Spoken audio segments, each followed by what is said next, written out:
Salut les gars, j'espère que vous allez bien dans ce confinement hyper light, et tant mieux pour nous d'ailleurs. Vous avez vu le sujet de la vidéo. Quelles sont les erreurs que font la plupart des mecs lorsqu'ils viennent de rencontrer une nana qui vient de quitter son ex, qui vient de rompre avec sa précédente relation. Il y a beaucoup de mecs qui font des erreurs sur ce sujet. Je vais vous donner les 3 points clés qu'il faudra absolument appliquer lorsque vous rentrez dans ce type de scénario, et à la fin, je vous donnerai donc ma conclusion sur le sujet, donc restez bien jusqu'au bout, on démarre bien évidemment. Alors, le sujet de faire la rencontre d'une nana qui vient de rompre avec son ex, si vous interrogez vos potes, enfin, même pas que vous les interrogez, si vous leur parlez de ça, un réflexe typiquement masculin, c'est que vos potes ou n'importe qui, mais en tout cas les mecs vous diront « Ah, mais tu vas pouvoir la réconforter ». Il faut se poser des questions sur ce sujet de réconfort, les gars. Quand vous rencontrez une nana qui est affectée par une rupture, vous n'allez jamais passer une bonne soirée, je vous le dis tout de suite, hein. C'est clair et net. Elle va vous plomber la soirée. Elle va vous raconter toutes ces conneries sur sa précédente relation, toutes ces histoires qui ne nous intéressent pas. Ça va être très centré là-dessus parce qu'elle sera tellement imbibée par sa relation, si c'est tout frais, si la rupture est toute fraîche. Et donc, celui qui pense qu'il va pouvoir la réconforter, c'est vraiment profiter du malheur de la personne pour tenter de passer par derrière, on va dire les choses comme ça. Et honnêtement, pour moi, ce n'est pas de la séduction. Séduire une personne, c'est compliqué lorsqu'elle est en plein traumatisme, quand elle est en pleine déception, en pleine rupture, en pleine tristesse. C'est compliqué d'arriver à passer une bonne soirée et donc de matérialiser une relation là-dessus. Ce n'est pas impossible, tout existe, pardonnez-moi, tout est possible, mais en tout cas, ça amène déjà ce genre de base. Et les mecs, lorsqu'ils vous conseillent de la réconforter, ça fait un effet un peu papa-fille, qui moi, en tout cas, à titre personnel, je trouve assez dérangeant et assez chiant dans un processus de rendez-vous, etc. Et je vous le dis, vous allez galérer, en tout cas pour arriver à trouver un moyen de sortir du sujet de l'ex et de la précédente relation. Donc ça, c'est la première pierre que je voulais poser en guise d'introduction sur le sujet. Ensuite, il va falloir, si vous voulez quand même sortir avec cette fille, il va falloir s'assurer quand même qu'il y a certains points qui sont bien remplis, des cases bien cochées. Parce que si elles ne sont pas cochées, vous verrez que ça va être très très compliqué. Donc, il va falloir étudier la teneur de sa précédente relation très très rapidement, les gars. On n'est pas là pour obtenir les informations que je vais vous donner là. On n'est pas là pour les obtenir au bout de 2 ou 3 semaines.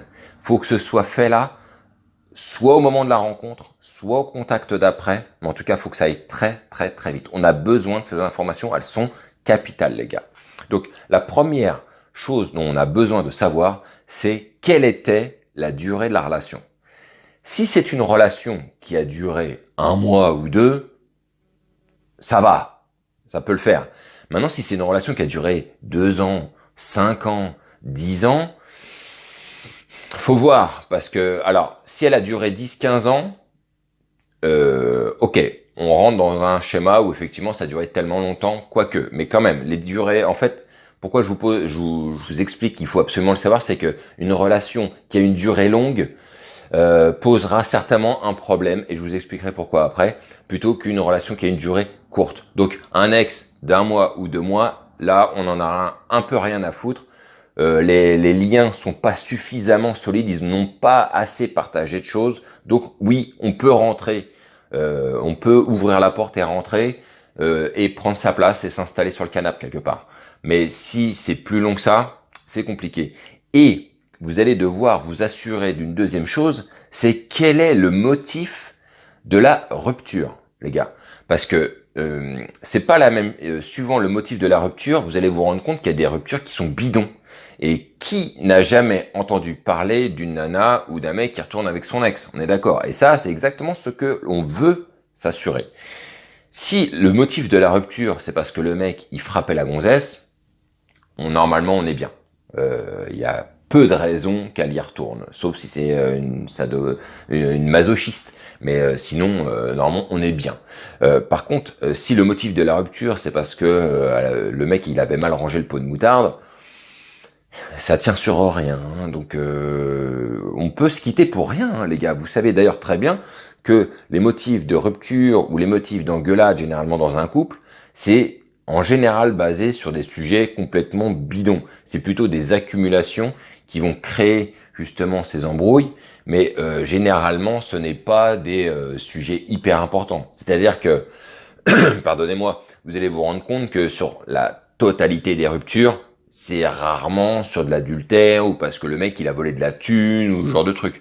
C'est plutôt sur ouais non mais il était chiant et puis on regardait jamais enfin tu vois on regardait jamais la télé, j'en sais rien mais enfin où il regardait toujours ses matchs de foot. Enfin c'est généralement du bidon, du très bidon.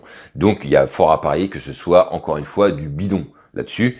Maintenant si c'est du sérieux, si c'est du solide, ok, elle a une relation courte. En plus le mec c'était un connard. Donc il faut s'assurer que le mec ce soit vraiment un connard, que la meuf elle en puisse plus. Et là, ok, on peut se projeter pour pouvoir travailler la nana au corps un peu plus, on va dire, en profondeur les gars, mais sans jeu de mots, ok. Donc voilà, ça c'est les 2 points qu'il va falloir s'assurer. Ensuite, il va falloir que vous preniez en considération les gars, ce que font les mecs en général après une rupture. Si vous pensez que la plupart des mecs, lorsqu'ils ont une rupture avec une gonzesse, bah juste ferme le dossier et passe à autre chose, vous vous foutez un putain de doigt dans l'œil. Alors ça, mais très très clairement. La plupart des mecs, lorsqu'ils ont une rupture, je veux dire, ici, vous allez trouver que des conseils pour vous aider justement à faire des rencontres et donc vous détacher de toute cette pression qui vous mettra dans la position d'un mec qui fait que le train était là, j'en suis sorti, mais comme il leur passera pas d'autre, il faut absolument que je rentre dedans. Eux, la plupart des mecs sont dans ce type de raisonnement. C'est-à-dire que cette nana-là, elle valait ce qu'elle valait, peut-être qu'elle le saoule, enfin peu importe. Ils décident, à un moment donné, ils vont sans doute trop loin, il y a une rupture, mais ils savent très bien que rencontrer une autre nana n'est pas prêt d'arriver pour la majorité des gars. C'est la raison pour laquelle, quasiment à chaque fois, ils vont revenir. Ils vont revenir à la charge. Ils vont regretter. Il y a des mecs qui pleurent. Il y a plein de mecs qui pleurent, les gars. J'ai entendu beaucoup d'histoires racontées par des nanas parce que les mecs vont pas vous raconter ce genre d'histoire. Mais il y a beaucoup de mecs qui chialent, qui reviennent avec le côté excuse-moi ma chérie, je suis désolé, je sais ce qui m'a pris. Je sais pas. La main est partie. Je ne sais pas ce qui m'a pris. J'étais fou, mais je regrette tellement. Je t'aime, etc. Et ça, justement, bah ça, la nana quand elle écoute ça. Quelquefois, elle revient, hein, plus que quelquefois même, on pourrait dire ça comme ça. Donc, vous allez devoir prendre en considération que le mec, pendant que vous êtes en train d'accrocher la nana et que vous êtes en train de discuter avec elle, peut-être vous avez pris un verre, lui, en sous-marin, il est en train de travailler son retour. C'est la quasi-totalité des fois. C'est quasiment impossible que le mec ne revienne pas, à moins qu'il en soit mais vraiment dégoûté. Et donc là, encore une fois, je vous ramène au point précédent pour savoir ça fait combien de temps, est-ce qu'il y a usure ou pas usure de la relation. Mais en général, les mecs, ils taffent pour revenir parce qu'ils savent que le train ne repassera pas, quoi. Et c'est exactement ce que vous allez devoir entre guillemets, vous assurer de savoir. C'est-à-dire que vous allez pouvoir poser cette petite question. Et depuis tu l'as eu en contact, tu vois. Je sais très bien que c'est compliqué de travailler, d'essayer de construire un moment de séduction avec une nana en remettant justement le sujet de l'ex sur la table. Mais vous allez devoir le faire par-ci par-là, tu vois. Ah bah d'accord, bah donc t'as pas eu de nouvelles depuis un petit moment ou quoi. Allez, si la nana elle te dit si, bah tous les jours, il m'envoie des messages, tous les jours pour s'excuser et tout. Donc là, posez-vous des questions, de vous dire, voilà, va falloir que je fasse attention, parce que si ça se trouve, un jour, il y a un message qui va faire mouche, ça se trouve, il va l'appeler un soir, il va lui retourner, et elle va se dire, bon, ok, d'accord, allez, on y retourne.